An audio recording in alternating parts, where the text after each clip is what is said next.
ที่เราที่สินำเขามาเป็นเครื่องทดสอบจิตทดสอบความคิดของเฮาเองให้มันตั้งมั่นให้มันบ่หวั่นไหวให้มันบ่คิดไหลไปตามสิ่งที่เฮาได้ยินได้เห็นได้กลิ่นมีหลายอยู่อย่างเช่นคือจังนั้นเวลาอันนี้แหละรับพรแล้วเขาเจ้าสวดมนต์เขาเจ้าไหว้พระเขาเจ้าอะระหังสัมมาสัมพุทโธภควาหมู่ภิกษุสามเณรเฮากะลองสวดสวนลองเบิ่งคือสวดมนต์สวนกันเป็นเครื่องทดสอบเจ้าของเองเขาเจ้าว่าอะระหังสัมมาสัมพุทโธภควาเขาเจ้าว่านะมะตุพุทธนังนะมะตุโพธิยาจังสิซึ่งว่าซุมื้อปกติอยู่แล้ว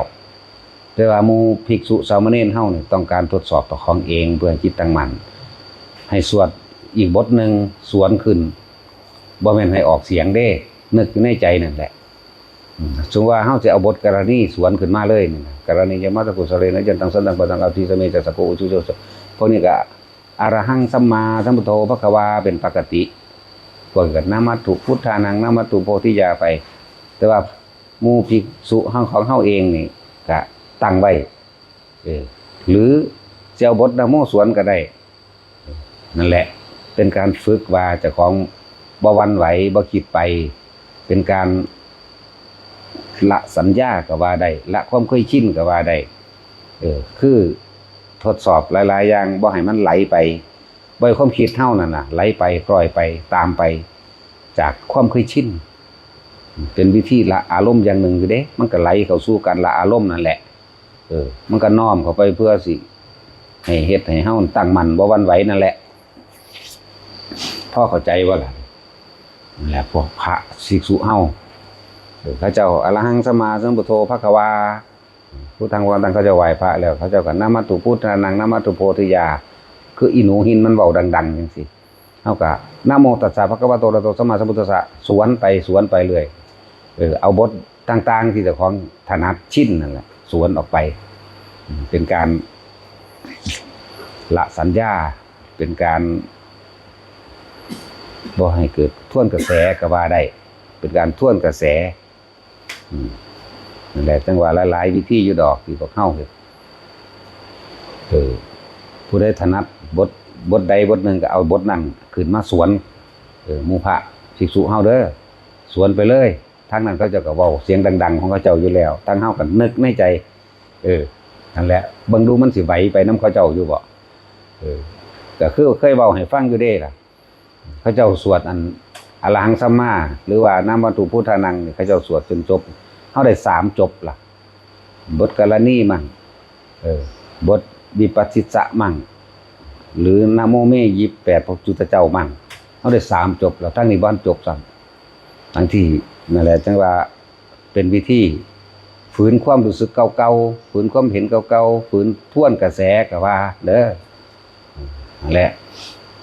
เฮาสิบ่หวั่นไหวเกี่ยวกับเสียงน้อมเข้าไปเพื่อละสัญญาเพื่อให้เห็นสัญญาอารมณ์ความรู้สึกเก่าๆก็ว่าได้เพื่อบ่ให้มันหวั่นไหวไปมันคิดออกไปนี่อีกอันนึงเหมือนกันกับที่ว่าเป็นหยังคือเน้นสมาธิแบบมื่นตาทำให้จิตตั้งมั่นทั้งที่ลืมตาเป็นหยังคือจังให้อยู่กับลมมั่งอุณาโลมมั่งก็สิเพื่อว่าบ่ให้มันหวั่นไหวหรือว่ามันไหลไปกับตาเห็นรูปได้ยินเสียงได้กลิ่นนี่แหละแล้วจังว่าหาวิธีที่ว่าให้เฮามันเรียกว่าเป็นผู้มีสติตื่นรู้มั้ยตื่นรู้อยู่ตลอดว่าตอนนี้กำลังเฮ็ดหยังบ่ให้คล้อยไปตามไปไหลไปไหวไปให้มันตั้งมั่นเพื่อสิละสัญญาเก่าๆอารมณ์ความรู้สึกเก่าๆความเคยชินละความเคยชินนั่นแหละจังว่าบอกอีกแบบนึงอีกแบบว่าสวดมนต์สวนพวกพระเฮานั่นเอาบทสั้นๆก็ได้บทยาวๆก็ได้เบิ่งดูฝึกตนเองสมาธิมื่นตาก็เหมือนกันตาก็เห็นอยู่ว่าเขาหูก็ยินตาก็เห็นกลิ่นก็ได้คือว่าคือเฮาได้เห็นเขาเว้ากันเรื่องเฮ็ดเนื้อกินนี่ตาก็เห็นพร้อมกินก็ได้ยินกินก็ได้พร้อมแต่ว่าเฮาบ่หวั่นไหวไปตามรูปตามกลิ่นมันตามเห็นนั่นน่ะตามเขาเฮ็ดนั่นเรื่องนี้นี่แหละเรื่องว่าทรงอารมณ์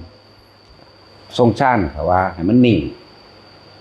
เพ่งอยู่ในอารมณ์เดียวความรู้สึกเดียวจะปล่อยความคิดไปตามความเคยชินแต่เขาเว้าเรื่องใดมันอยากสอดหลอดเข้าไปหูสั้นทรงรองเข้าไปฟังน้ำเขาโลดเด้มันอยากไปเสือกโอ้ยเว้าบ่แม่นโอ้ยเว้าบ่ถูกโอ้ยน่าสิเฮ็ดจังซั่นเนาะน่าสิจังซี่เนาะเด้นั่นแหละบางทีก็เหม็นแทะหอมแทะอยู่พอสำนั้นแหละนั่นแหละจังว่าให้เฮาฝึกกันตนเองให้เฮาฝึกอยู่กับตนเองอย่าไหลไปอย่าไหวไปหลายแบบหลายอย่างที่เฮ็ดแบบมีสติเฮ็ดแบบรู้สึกโตได้เด้นี่บ่ได้เฮ็ดแบบไปแบบรับตาแล้วฝันไปเห็นนั่นเห็นนี่เด้เอามันสดๆนี่แหละ